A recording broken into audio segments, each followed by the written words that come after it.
Okay. So 46th verse. Well, let's see what was the 45th verse. So 43.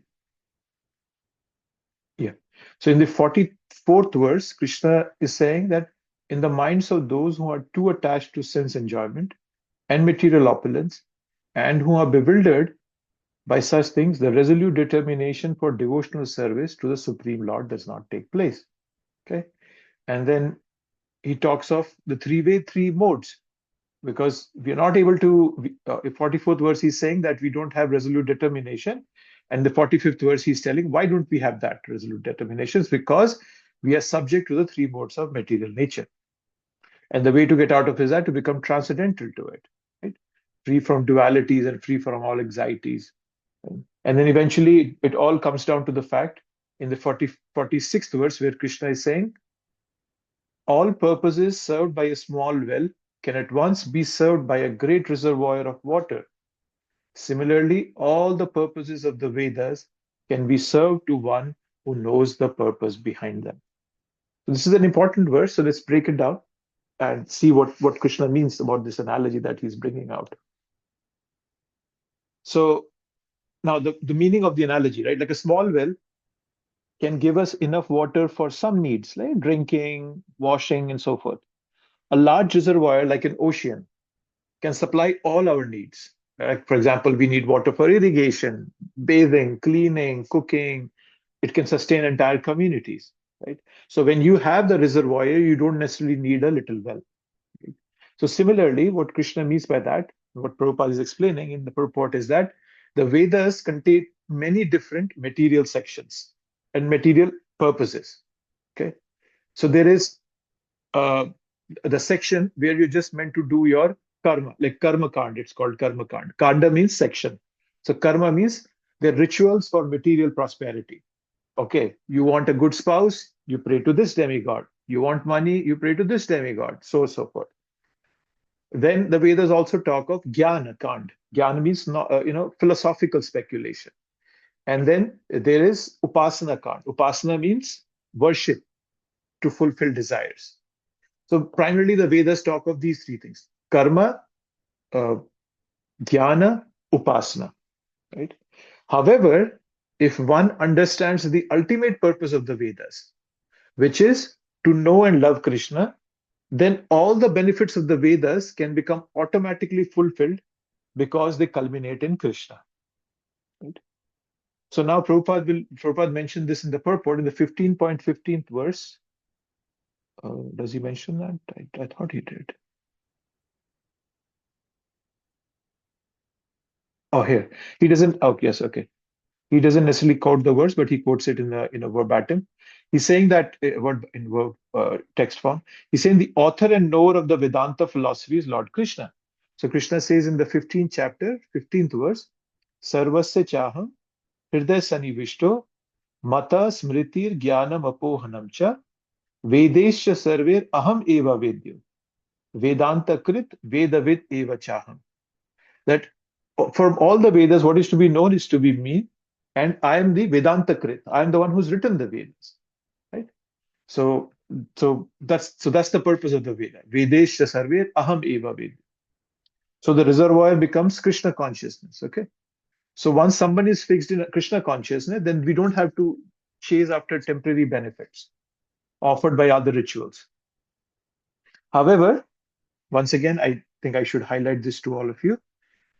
We should not prematurely reject these also. You don't think, oh, I've come to bhakti, I can reject all my other rituals. And those rituals could include anything, relationship to family, taking care of family members, your affection towards your parents, your siblings. We should not think of it that way.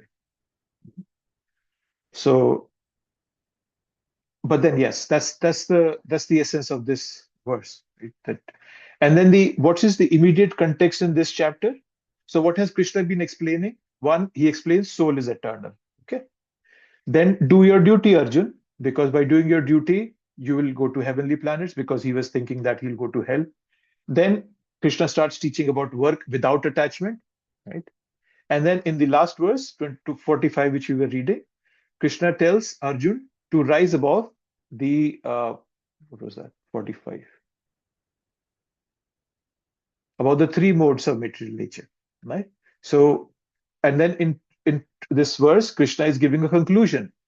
Arjun, if you understand me, then you have understood the Vedas. Then you don't need to get lost in the details, right? That soul is eternal, duty can be duty to be done without lamentation, karma yoga, and so forth, right? And so, what's the meaning for us? For practical meaning for us, we pursue many things in life: health, wealth, success, peace of mind, knowledge, good karma, whatnot. They all are like small wells. They're limited and they're fragmented. But when we engage in bhakti, everything comes. Peace comes. We get clarity. What is to be done, what is not to be done. Our intelligence becomes strong. Okay? Life becomes very meaningful because we see a purpose behind it. Our karma become purified and we get spiritual happiness. It's su sukham kartum abhyayam, as Krishna says this in the uh, ninth chapter. Okay, right? Like you can take this analogy, right? You can carry a phone, a camera, a map, a calculator, what else? A watch, a music player, a notebook separately. But then suddenly somebody comes and gives us a smartphone, and the smartphone is the reservoir, right? It's like it has everything in it. You don't need to carry those things separately. So that's the way to understand this. So it's an important verse. Some of these verses are important, especially the next verse is also very important. 47th verse. It's kind of one of the most famous verses of Bhagavad Gita. Let me see. Prabhupada is okay. Okay, so let's move to the 47th verse. This is the verse that every Indian claims they know, and they think this is the essence of Bhagavad Gita. Karmani eva adhikaraste ma phaleshu kadachana. Ma karma phala heturbhur mate sangosto akarmani. You have a right to perform your prescribed duty, but you are not entitled to the fruits of action. Never consider yourself the cause of the results of your activities, and never be attached to not doing your duty. Right? So this is a famous verse because if you ask people when we go out for book distribution, we give Bhagavad Gita to people, especially Indians. They say, oh, we already know what Bhagavad Gita says. And you ask them and they say, oh, do your duty, forget about everything else. But that's not it. Krishna is not saying this verse. There are 699 other verses. And that too, the first section is where it's saying do your karma. There's a second section, right? So people don't fully, I would say, appreciate it. They just kind of, it's a half-baked thought process, right? So, uh,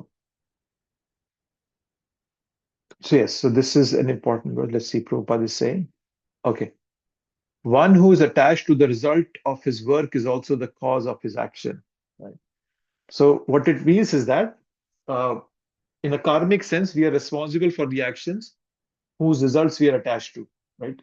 So if I want a particular result, when I do an action, the karmic consequence will come to me. Right? So Prabhupada is saying, do not become the cause of your results of your action. Okay? So it essentially means that we become the cause of the results of when we think ourselves as the cause. When I start thinking that I'm doing it, then I have to take the karma of the result also. If I'm acting as per dharma, then I'm not bound. Right? So I have to keep that consciousness that I'm not the doer. Right? So that's the essence here. But then a question there are many questions that I have heard regarding this verse. So I think it would be helpful if I can bring those up. Right. So once somebody asked me that, how can I be enthusiastic when I'm not focusing on the results? Right. When we work for Krishna, we have a motive higher than personal satisfaction. Right? So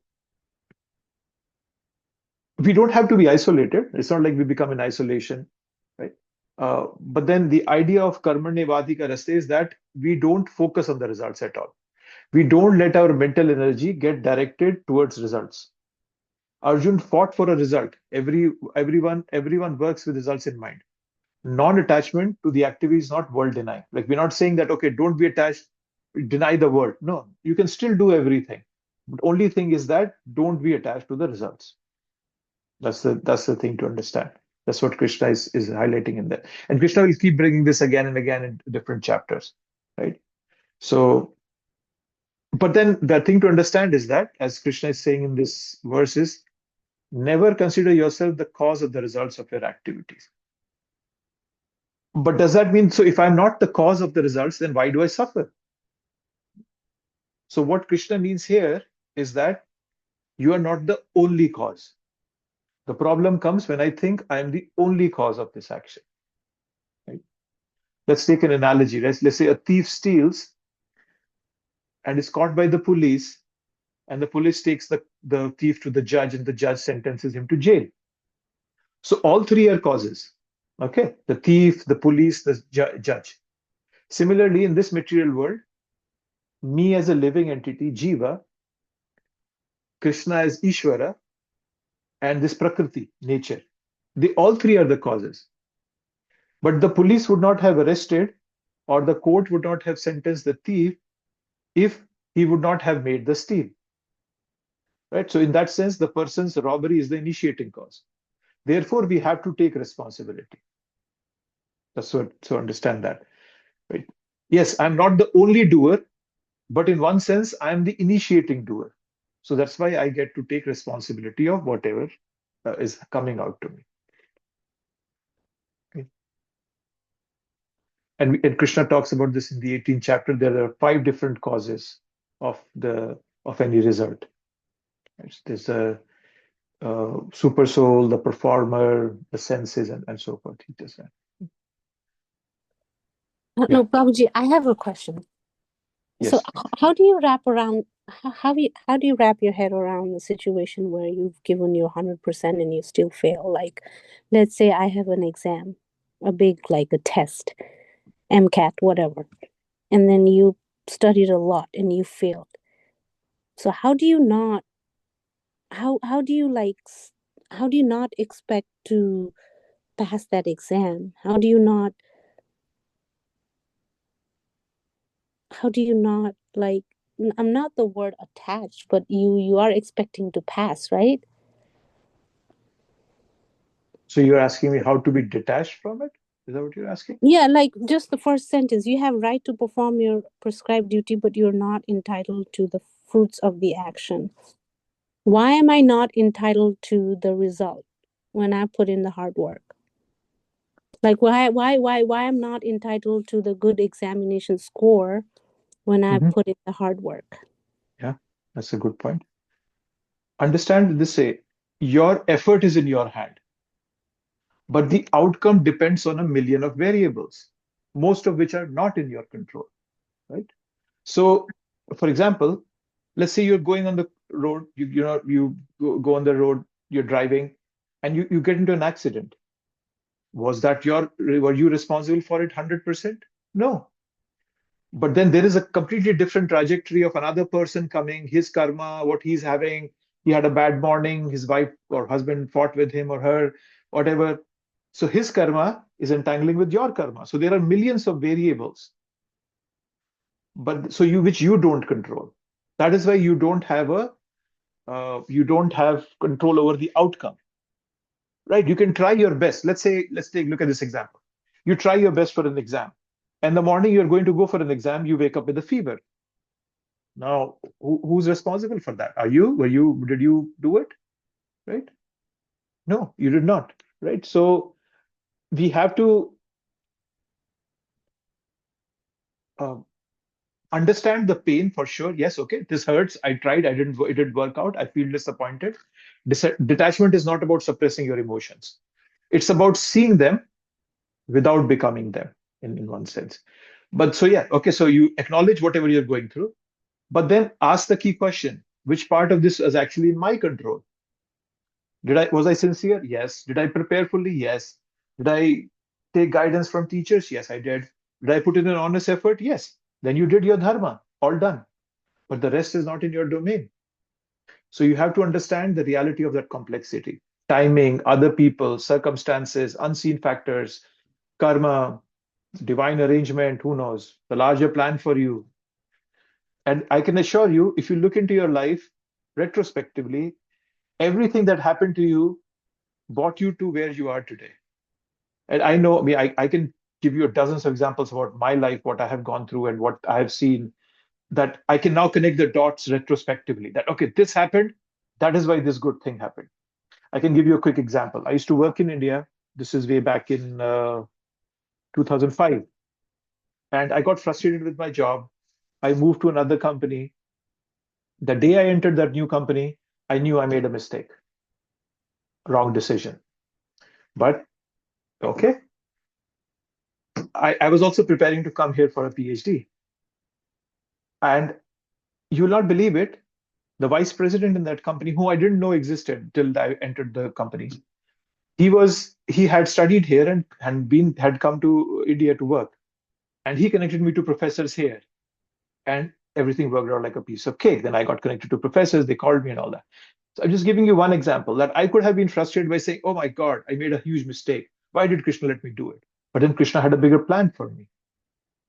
So the whole purpose is to have full faith on Krishna, not about the outcome, but about the trust on Krishna. That Krishna, whatever you're doing to me is perfect, is just pushing me in the right direction. I may not see it, I may not understand it, I may not see your hand in it, but you never make mistakes. You don't want to see me in pain. So you really have something going on in your mind. So the whole process of bhakti is meant for us to come to that platform where we can have full faith on Krishna, that Krishna, whatever is happening to me is your mercy. It's just pure positivity towards Krishna. I'll pause. I don't know if that made sense. Binu, did that make sense Yes. to you?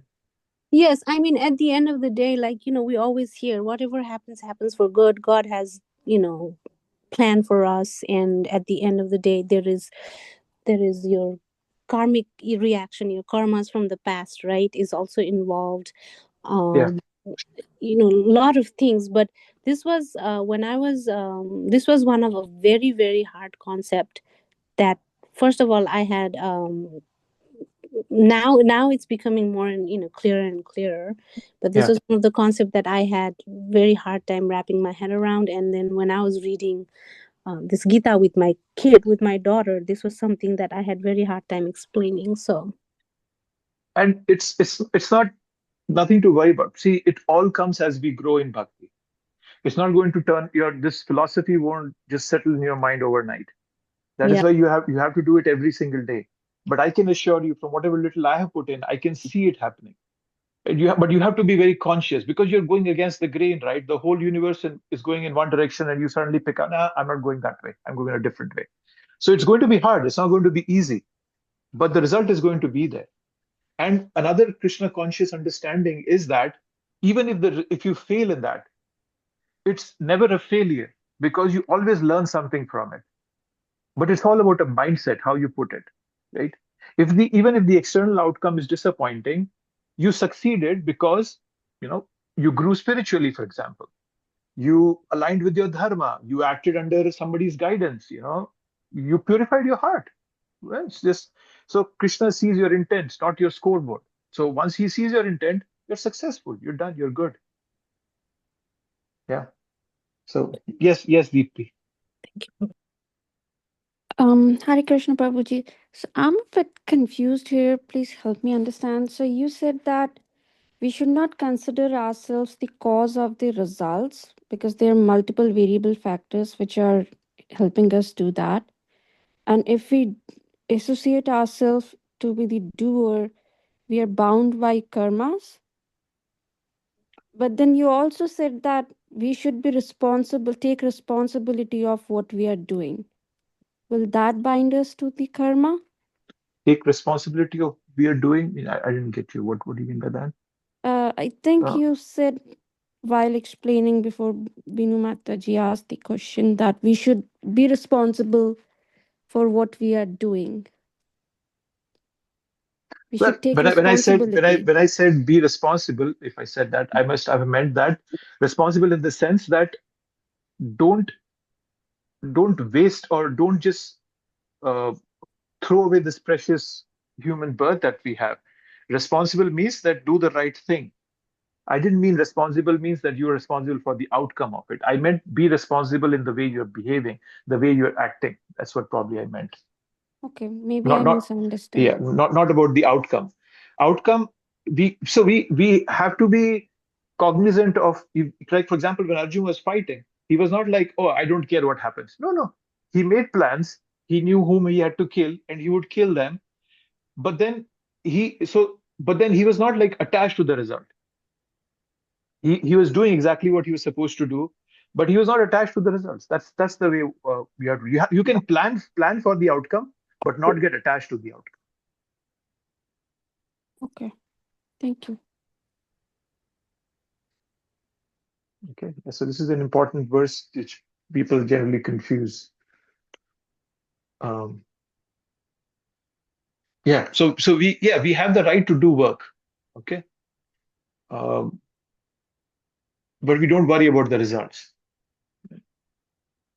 But then ma phaleshu kadachana, it doesn't mean uh, we do our duties, but we do it with the higher purpose of serving Krishna. Right? We get purification, right? But the result is not our primary objective. So the first level, the lowest level people generally work on is to work for results. But the second is because it will purify us. Okay, that's the middle level. But the topmost level is that it will please Krishna. That's the topmost level that people have, or our pure devotees have.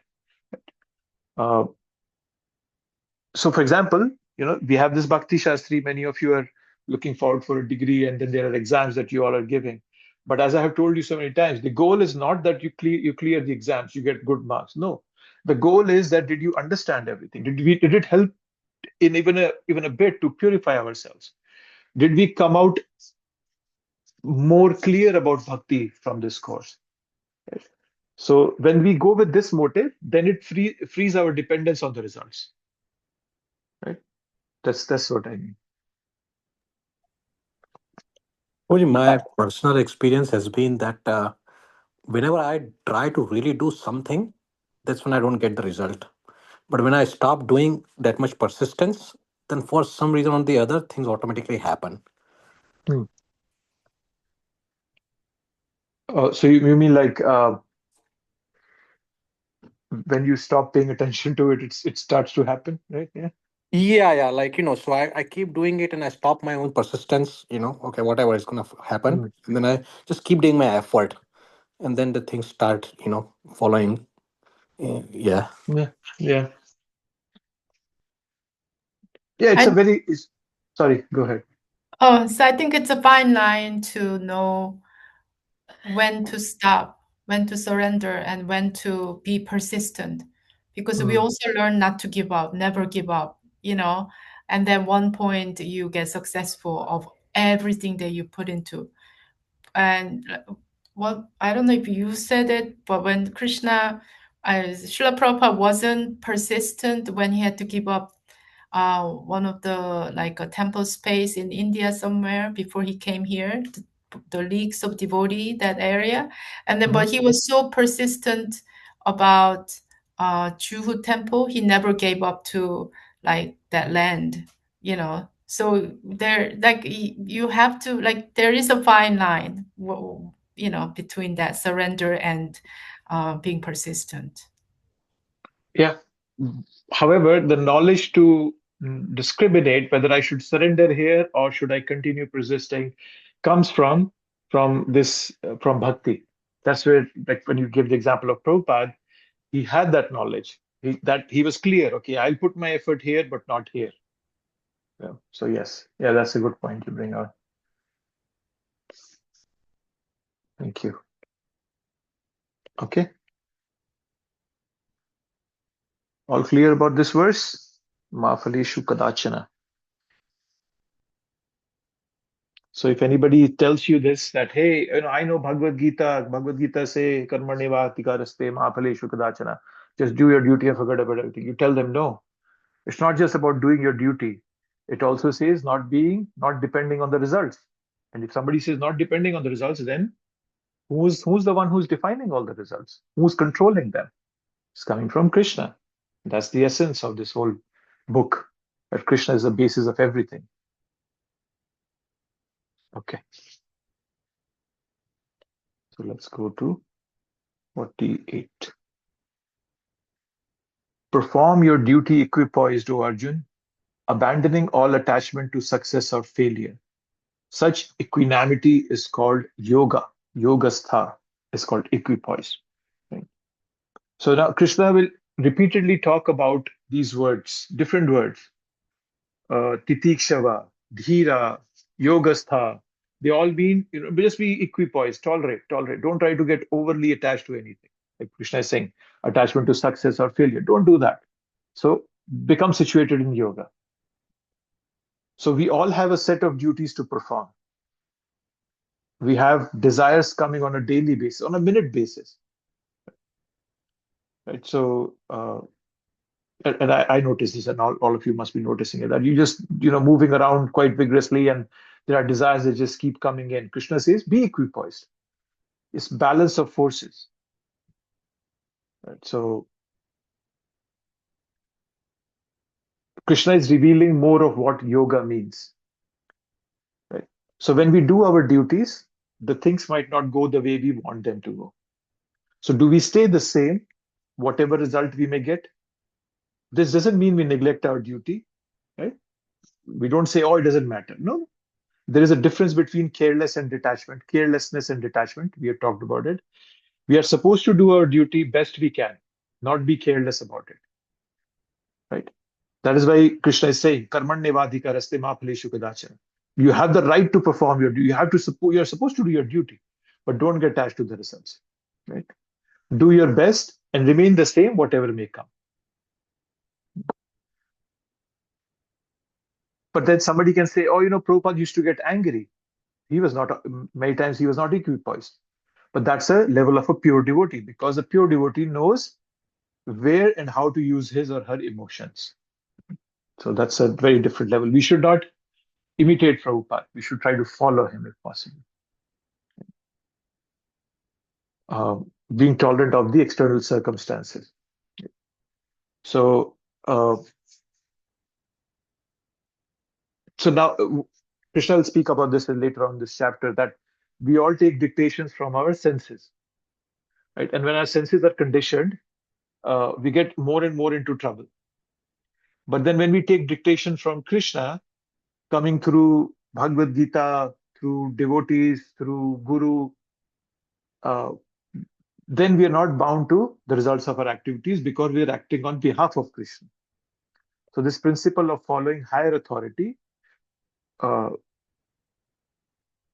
through which we are not responsible for the results.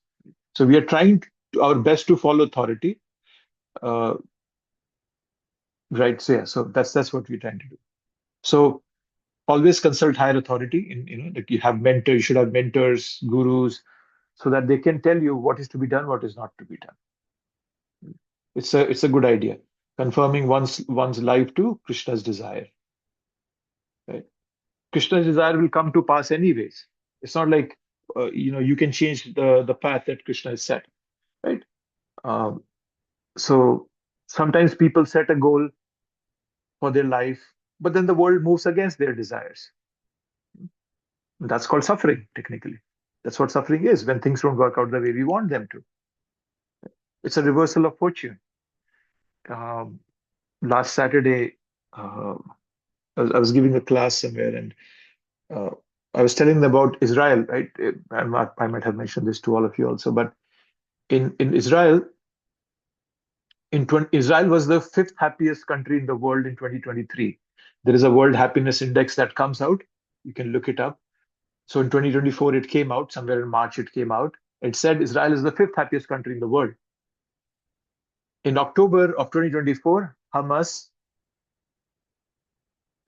hit Israel with 200 ballistic missiles.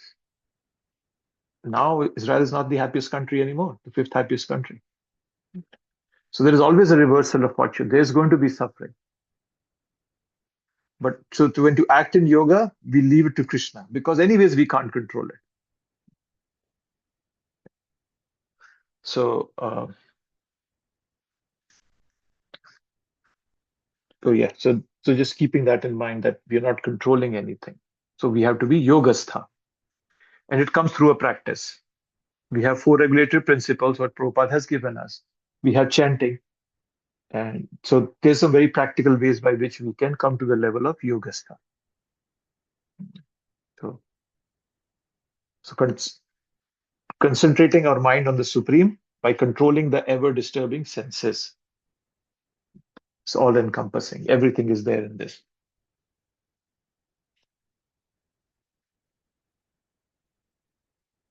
Okay.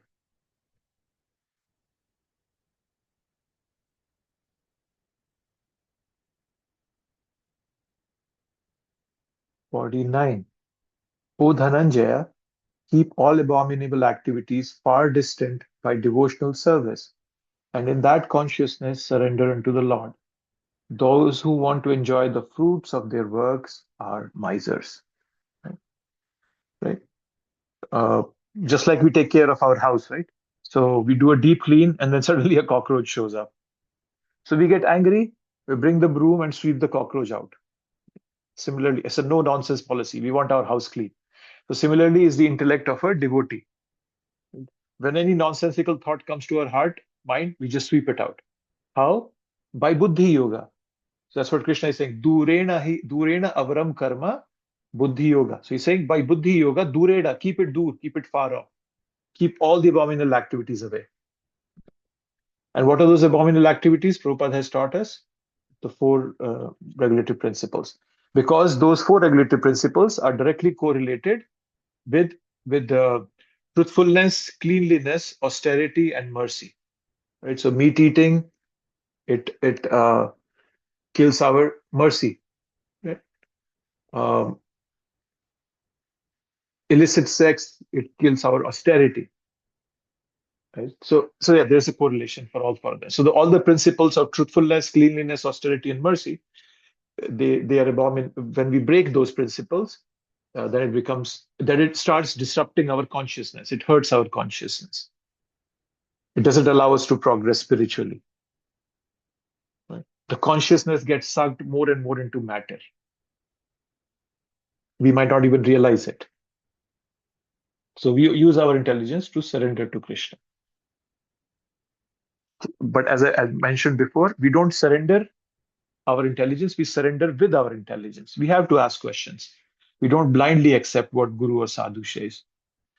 We should know why to do a service. Right? So yeah, there is always going to be a war in our heart, whether to seek glory from this world or seeking appreciation from Krishna. What do we want to do? And that will define whether we are a Brahmana or a Kripana. Kripana is a miser. He's called a miser because he's letting go of the highest reward, love of Krishna, for material pleasures. He's called a miser. Letting go for temporary and insignificant. So but then who invests himself in love for Krishna, he's a Brahmana.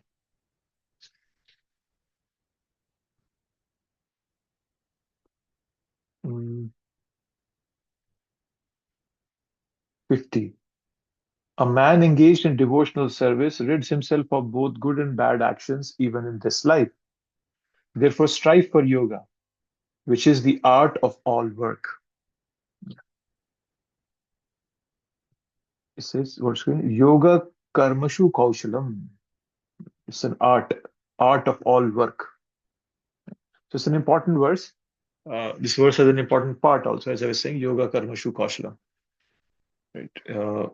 We have to become expert in doing work. When we connect it to Krishna, it becomes kaushalam.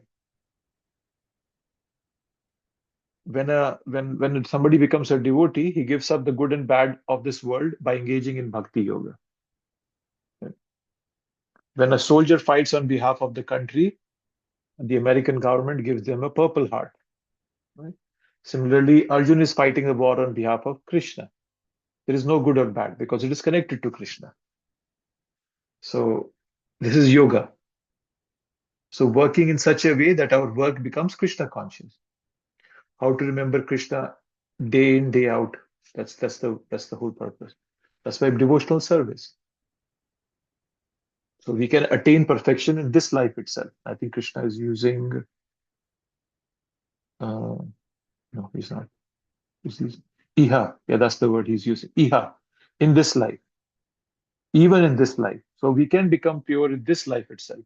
Go back home, back to Godhead.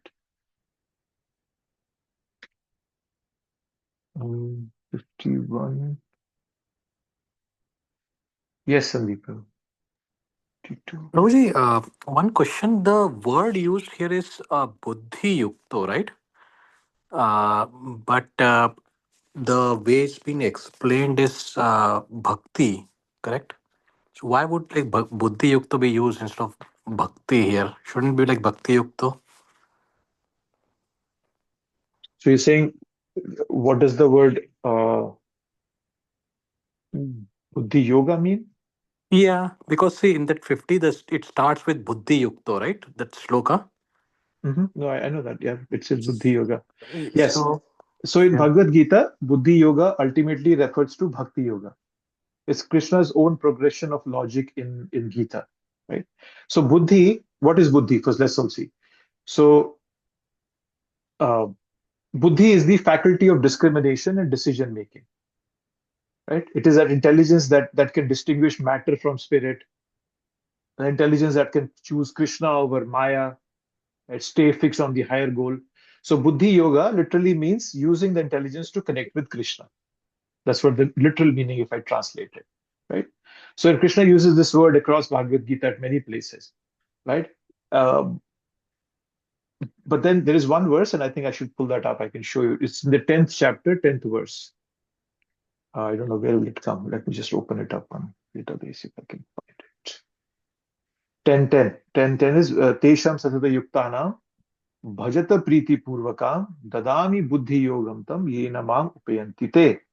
So what Krishna is saying there is that when you do Buddhi Yoga, you come to me. Let me just pull up that verse so that you can be clear what Krishna says. How do I share? Share. Oh, okay. Yeah, so this is 10.10, Bhagavad Gita. And he's using the word Buddhi Yogam here, Dadami Buddhi Yogam. But understand the context of the verse. To those who are constantly devoted to serving me with love, I give the understanding by which they can come to me. So Prabhupada has translated Buddhi Yogam as real intelligence here. There he's translating it as Bhakti, here he's translating it real intelligence. So what is that real intelligence is by which we can come to Krishna. That is the real intelligence. Right? That's what Prabhupada is. That's why Prabhupada is translating it as Buddhi Yoga. Okay, thank you. So Buddhi Yoga leads directly to Krishna. That's why Prabhupada translates as Buddhi Yoga. And then as I'm quoting in this verse, Krishna gives Buddhi Yoga only to devotees, right? So those people who are connected to him with love, right? That's what he's saying. Constantly devoted to serving me with love. So that shows the full picture, right? That out of compassion, so Buddhi Yoga is not available to non-devotees. So this confirms that Buddhi Yoga, what is Buddhi Yoga is not. Buddhi Yoga is not Karma Yoga, not Jnana Yoga, not Ashtanga Yoga. So that's right? So Because they don't have any buddhi actually, right? Real buddhi in them anyway. yes, Right? yes. So real understanding is missing. The real intelligence, as Prabhupada is translating. Got it. Yeah. So Buddhi Yoga is pure bhakti, right? So Also, sorry. Also in text 49, in the purport, Prabhupada clearly defines Buddhi Yoga. He says, Buddhi Yoga means transcendental loving service to the Lord. Such devotional service is the right course of action for the living entity. yeah. Yes. Third line. Yeah. So yeah, that's transcendental loving service to Bhagavan. And now somebody can ask this question that, hey, but why is Krishna using that word Buddhi Yoga here? Right? Because chapter 2 is in one sense, Krishna is speaking to a beginner. Arjuna is in confusion. Krishna is building the logical foundation, right? If he would have brought bhakti right away, it would have been a bit of a confusing thing for Krishna, for Arjuna. Yeah, then that's what my confusion was, Prabhuji, because I'm Yeah, like, we've been talking all logic so far, right? We have not actually gotten into yeah, bhakti yet. So why is he using that word? But now it yeah, makes sense yeah. that probably it's like a very prelim to jump into that right now. Yes. Okay. By the time we'll come to 14th chapter, Krishna will say, Bhaktya mam abhijanati yavan yachasvi tattvataha. That only by bhakti one can know me. Krishna becomes very clear there. But because it's a beginner, he's going to create a progression. So that's why he's using this verse. Okay. Okay. Okay, so where will be? 50. Will we do 50? 50 current. Sorry, I slipped. Are we on 50 or 51? I thought 50, right? Or did we finish 50? Even now. 51 now? Okay. 51. By thus engaging in devotional service to the Lord, great sages or devotees free themselves from the results of work in the material world. In this way, they become free from the cycle of birth and death and attain the state beyond all miseries by going back to Godhead. Right? So,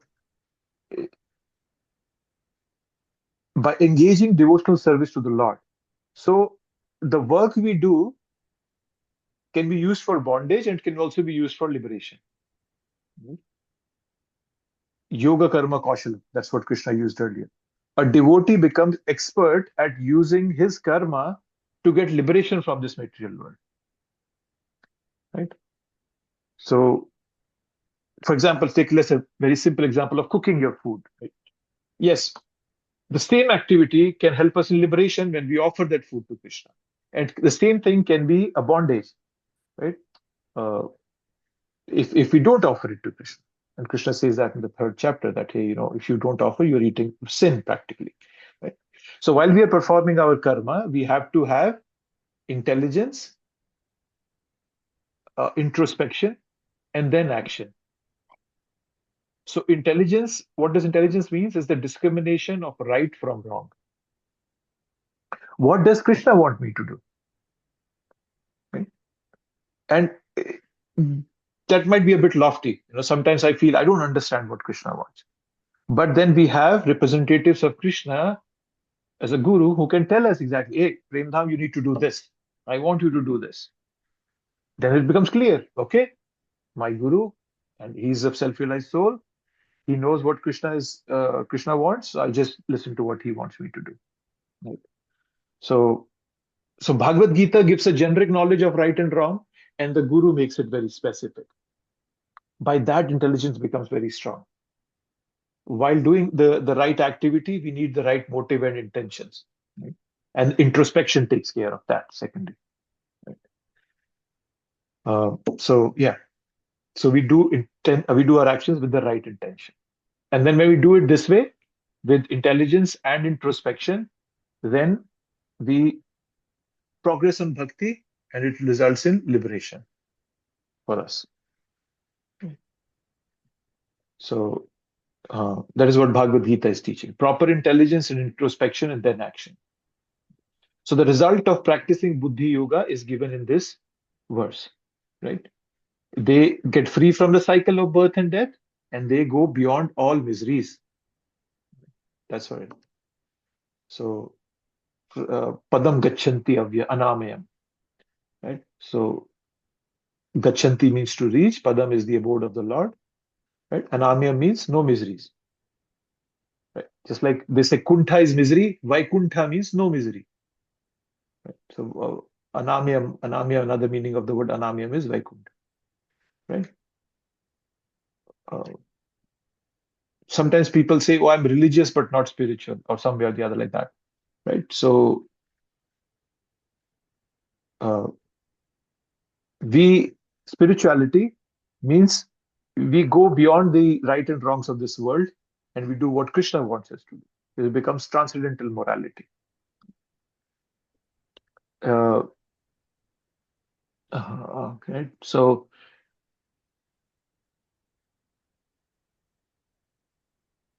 when Krishna tells Karna that, hey, you should fight with the Pandavas.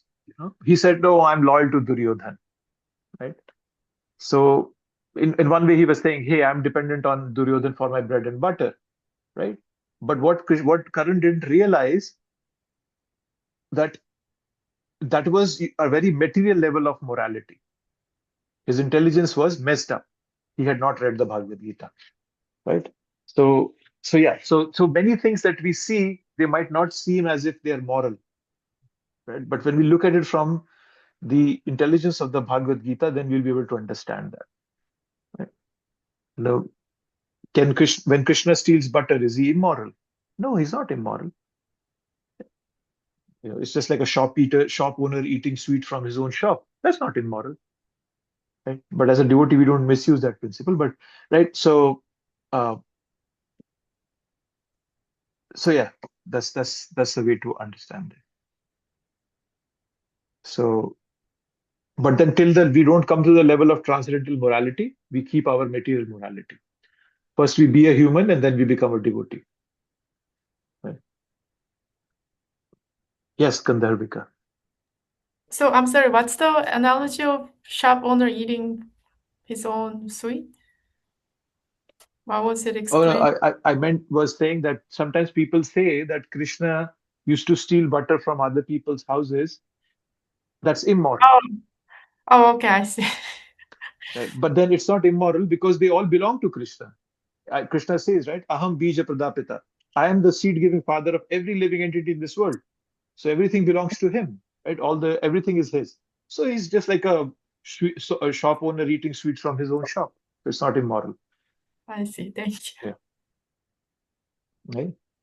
Yeah, but then keep in mind that yes, I've been mentioning about transcendental morality, but as I was saying, we don't lose our being a human being on the expense of being a devotee, right? So it's not like, oh yeah, I'll go to Las Vegas and I'll collect money for temple construction. No, no, don't do that. Moral laws are also created by Krishna for the proper upkeep in this world. So let's take the example of Yudhishthir. When Yudhishthir was told that, hey, why did you go and tell Dronacharya that his son is dead, Ashwathama, even though an elephant named Ashwathama had died. So Yudhishthir said, oh, no, no, I don't want to lie. So he was living on a very material morality.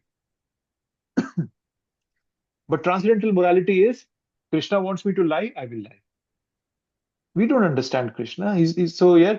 So we need intelligence to practice these principles and all these practices. That's why we need a guru, and the guru can teach us all that. I can never learn them by myself.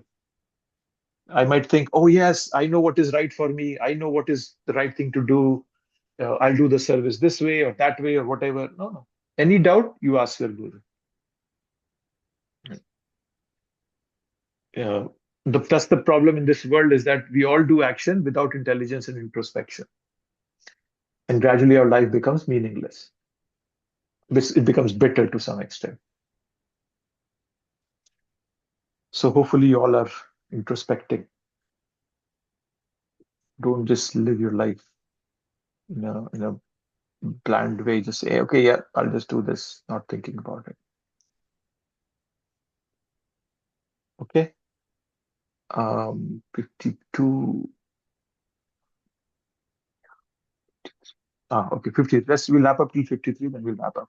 The next part we can start next time. 52. Yadate mohu kalilam. Yes, Yadate mohu kalilam. Buddhir Buddhi. When your intelligence has passed out of the dense forest of delusion, you shall become indifferent to all that has been heard and all that is to be heard. Moha kalilam is a forest of illusion. Now, what can cause moha kalilam? Material desires, temptations, etc. Contradictory instructions we get from different sources. So, hey, no, this guy says this, that guy says that. Right? Bahush. Right? Bahusha, what's that? Bahushastra, Bahuvakya, Chitte Brahma Hoye. Right? If you have a lot of, you hear from many different people, different sources, it becomes confusing. Prabhupada, once what happened is that when Prabhupada brought his disciples for the first time to India, they all came to Vrindavan and Mayapur, and they saw it's not only Prabhupada's books, there are many other books written by many acharyas. All the Gaudiya Vaishyas, all the Rupa Goswami, Sanatana Goswami, and they all would buy those books and just fill up their libraries with that. So one of the temple presidents said, no, no doing. We cannot buy those books. We're not going to have them in our temples. So the other devotees went and complained to Prabhupada, and they said, Prabhupada, this temple president is telling us this, that, oh, you can't buy these books. And the temple president said, Prabhupada, you said we should not read others' literatures. Prabhupada said, no, no, I never said that. What I said that, first assimilate what I have given you, then go and read others' literature. If you hear too many scriptures, too many books, we cannot ascertain what is the goal of life. Once coming to Bhagavad Gita, we should not try to expand. Okay, today morning I was talking to somebody and he said, hey, I have moved on from Bhagavad Gita. Now I read the Bhagavatam. And I was requesting him, no, you should read the Bhagavad Gita every day. Right? Don't try to go broad. Try to go deep. We don't need too many things to be spiritual. We just need to know few things, but thoroughly. So just keep that in mind. Don't try to read many exotic books. That I'll read the Tattva Sandarbha and then I'll read the Ganodesh Deepika and whatnot. There are many books that Acharya has written. So, but one Bhagavad Gita is more than enough. If you look at one sense, you can read the other books. Prabhupada has told us, read the Bhagavatam, read the Chaitanya Charitamrita. They all expand our intelligence. But just don't go thinking that, I'm done with the Bhagavad Gita. No. Read Bhagavad Gita again and again every day.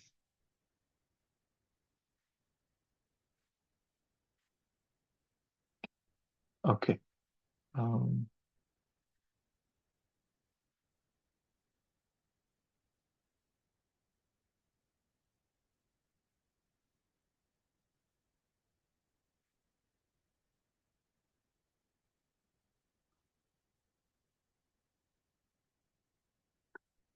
And then what does it mean that what Bhagavan Krishna says? Indifferent to all that has been heard and all that is to be heard. So what that means is, spiritually realized people, they stay uninfluenced by what they are hearing now, what they have heard in the past, and what they will hear in the future. They are so fixed in their inner connection with Krishna that it helps them sustain and strengthen that connection. That it doesn't matter what they are hearing. It doesn't get affected. They don't get affected by that. So that's what it means here.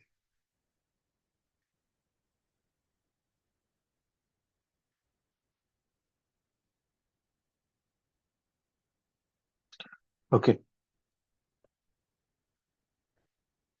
One thing I just wanted to highlight here, Prabhupada is saying, the Vedic rites and rituals are imperative for neophytes, comprehending all kinds of prayers 3 times a day, taking a bath early in the morning, offering respects to forefathers, etc. But when one is fully in Krishna consciousness and is engaged in his transcendental loving service, one becomes indifferent to all these regulative principles because he has already attained perfection. So understand that when one is fully in Krishna consciousness, person, till we have not achieved the position of full Krishna consciousness, we continue to do all the regulative principles. Right? Actually, in the 18th chapter, 5th verse, Krishna says, Yagya dana tapha karma na tyajyam karyam evayat tat yagyo danam tapha tapaschaiva pavanani manishina. That it also purifies the pure souls. Right? So we don't give that up until unless that pure state has come. So just to be on the safer side, we never give it up. When a devotee becomes pure, it's not like, now I become pure, I'll give up everything. No, it doesn't work. So just keep that in mind. It's what Prabhupada is just giving a very hypothetical situation that, okay, when one becomes pure, he can give up all that. But a pure devotee never thinks that he's become pure. So he never gives up those regulative principles. And then Prabhupada uses the word, where's that? Persons in Krishna consciousness transcend the limit of Shabd Brahma or the range of Vedas and Upanishads. The word Shabd Brahma means spiritual sound vibration. So Krishna uses the word Shabda in many places. In the 7th chapter, he says Shabda, Shabda ke paurusham rishu. So he uses that uh, in many places, right? So, but then it means totally means, in a generic sense, it means a spiritual sound vibration. But here Prabhupada is specifically talking about a range of Vedas and Upanishads. Let's keep that in mind, because in Bhagavad Gita you'll see that the same word can be used differently in many places. So just don't get confused by that. Okay. When your mind is no longer disturbed by the flowery language of the Vedas, and when it remains fixed in the trance of self-realization, then you will have attained the divine consciousness. So what is that? What's the word? Vipratipanna, without being influenced by fruitive results or Vedas. So Nishala Buddhi, Achal Buddhi, right? Saying Achal Buddhi. Achal Buddhi is steady intelligence. So now, because Krishna is using this word here, Samadhi, that's why Arjun will start asking about Samadhi Sthasya. The next, from here, the concept of Sthita Pragya, Samadhi Sthasya comes. So because Krishna has talked about the word Samadhi in this verse, so that's why that gives rise to the whole discussion of the rest of the chapter 54 to the 72 verse. Arjuna will ask the symptoms of somebody who's in Samadhi, right? So uh, Arjuna is still thinking whether to fight or not. Okay. In one of the earlier verses, 37, 38, Krishna said, no, you have to fight, right? But then there are many verses in this chapter which talk about transcendence. There's no reference to fighting, right? And then there was a verse, Durena Avram Karma. To Krishna is saying, oh, keep these negative or bad karma away. And Arjuna is thinking fighting is bad karma. So he's very confused, right? So that's why he's going to now start asking questions that about this one. That what is this? Um, what does samadhi mean? Kind of thing. He just wants to understand that, right? And then Prabhupada says samadhi. What is samadhi? Prabhupada gives this meaning right here, that the highest perfection of self-realization is to understand that one is eternally the servitor of Krishna, and that's one's only business is to discharge one's duties in Krishna consciousness. So that means samadhi. That's what samadhi is. Okay. So I'll pause here and we'll start the question of Arjun from next class. Any comments, questions, thoughts at this moment?